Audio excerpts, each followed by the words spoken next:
1. ITBP to join Clean Ganga campaign.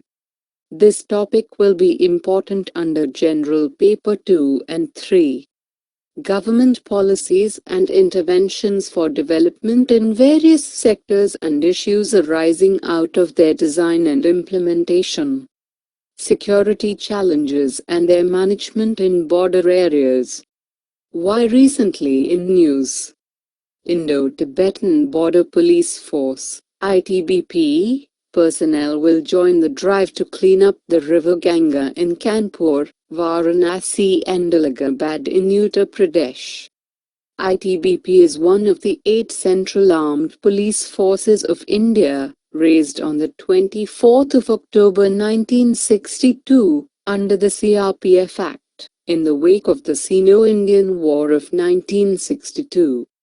History of projects to clean Ganga. The Ganga Action Plan, GAP. In 1986, Rajiv Gandhi launched Rs 462 crore project to clean the Ganga in Varanasi. Under this plan, sewage treatment plants were set up, raw sewage was cut off and diverted. For this, new technology of sewage treatment like upflow anaerobic sludge blanket, UASB, and sewage treatment through afforestation was developed. The Ganga Action Plan was not successful, but Phase 2 of the program got approval for Rs 939 crore was spent on the Ganga Action Plan. The National Ganga River Basin Authority, NRBA. It is a regulatory body formed in 2009 with an objective to reduce pollution and to conserve the Ganga. NRGBA works for maintaining the water quality of the river Ganga up to acceptable standards. NRBA had been granted fund of Rs 3,031 to operate 56 schemes in 44 towns. As per available data, Rs 785 crore had already been spent till 2013. Integrated Ganga Conservation Mission, 2014 and 2015. The government has proposed to set up an integrated Ganga conservation mission called Namami Gange. The program has a budget outlay of Rs 20,000 crore for the next 5 years. It focuses on involving people living on the banks of the river, plus urban local bodies, plus Panchayati Raj institutions in implementation.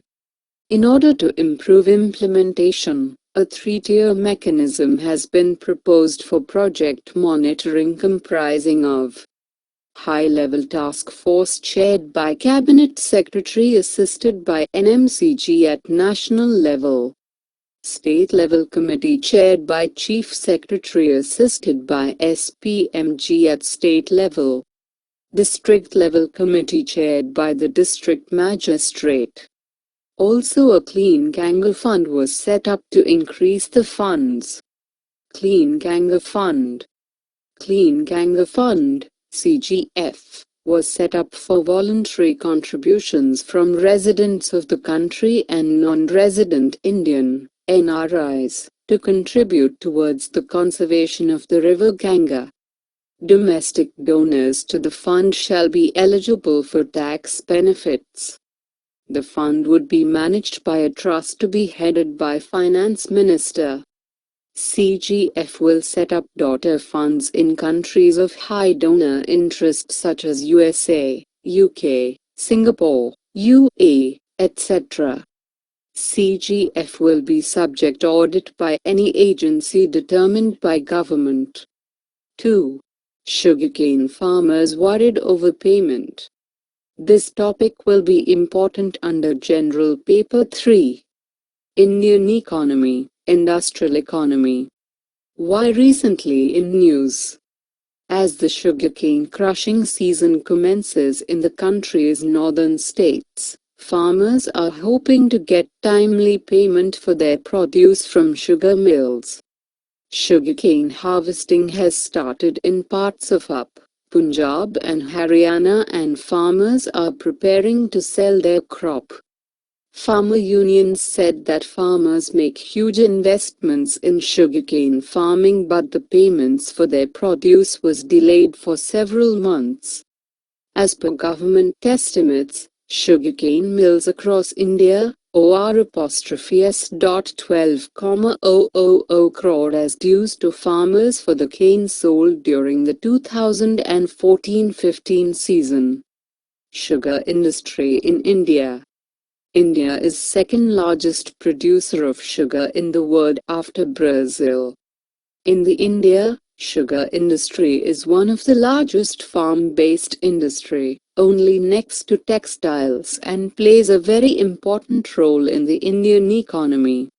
The industry affects the agriculture sector and the people related to it through the forward and backward linkages. In 1930s, sugar was given protection. Since then, the industry has been traditionally called a child of protection.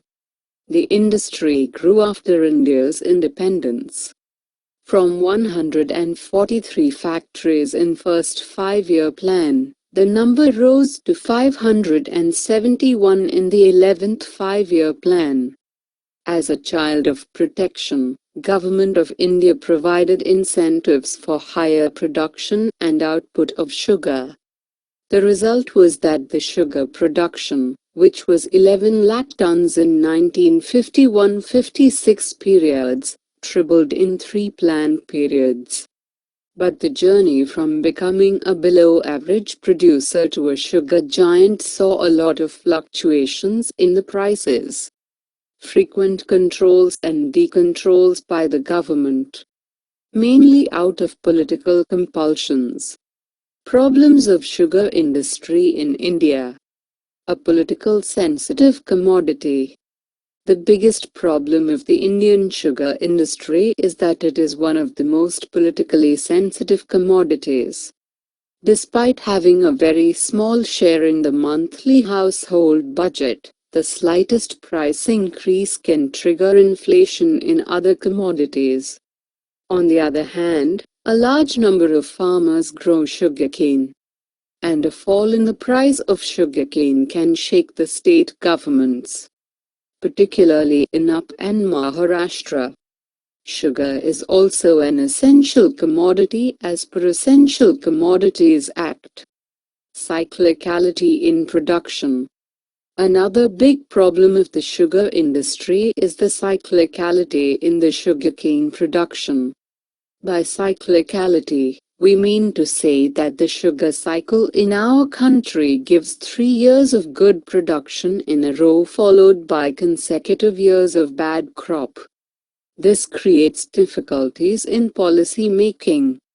Levy sugar and minimum distance between mills.